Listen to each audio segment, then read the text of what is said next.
Araw-araw sip naman ang ating dinner mga kaumami. Meron tayong green spicy sauce. Ayan. Ito po yung sausawan nila ng araw-araw sip dito sa Thailand. Sinamahan ko na lang ng pinirito na tilapia, itong maalat kamatis at sibuyas para naman may touch of Pinoy style pa rin.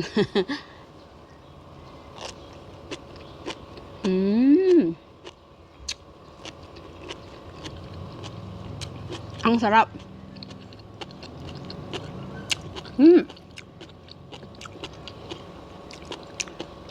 Siyempre, sibuyas. Napakahilig ko po sa sibuyas at ito po ay maganda sa ating mga kababaihan para ma-prevent daw ang cancer or cervical cancer.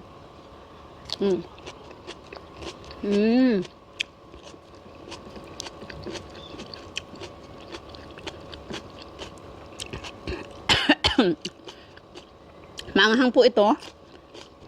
Maraming lime at coriander. Kaya ang bango. Ang sarap.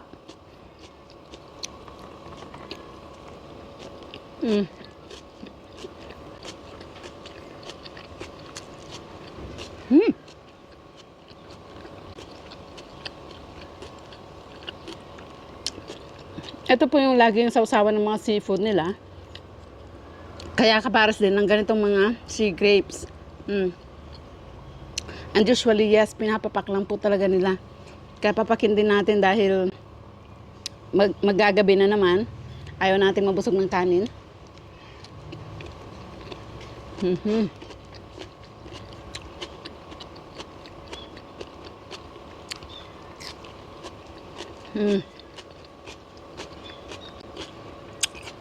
Ang sarap ng pagkaasim. Manamis po siya.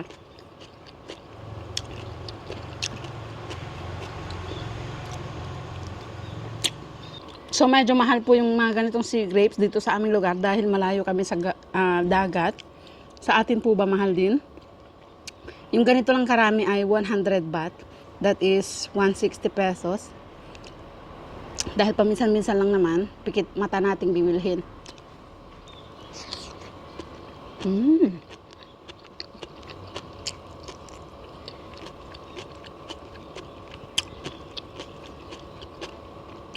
Ang sarap ng kombinasyon.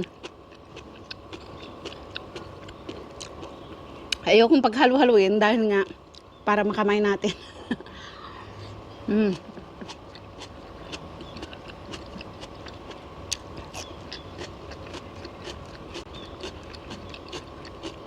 Dati pa, mahilig na ako sa sibuyas.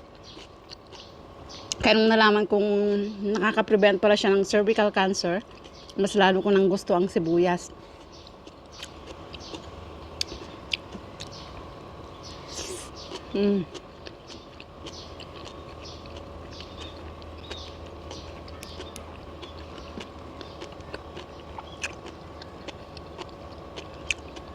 Ganda oh.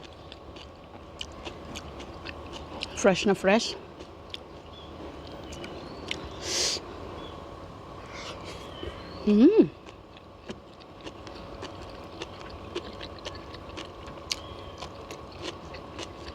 Meron nga po palang ganitong lato na mas malalaki yung butil niya.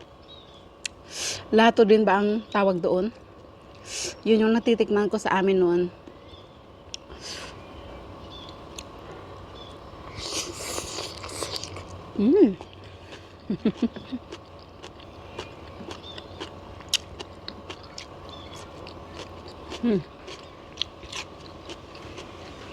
So ayan, mag-isa na naman akong kumakain. Baka po itanong na naman ng ating mga ibang mga umami, bakit daw lagi ako isang kumakain? Asan daw ang aking mga anak?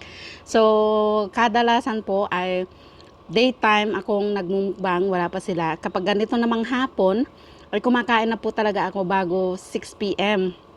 Nakaugalian ko na po yun. Lalong-lalo na pag napaparami ako ng kanin. Kailangan before 6 p.m. makakain na ako. Dahil nga, mahirap pong makatulog kapag mabigat ang tiyan. So, ayun lang mga kaumami. Kumakain po ba kayo ng lato? Ano naman ang kapares ng lato-lato nyo na gusto nyong kinakain?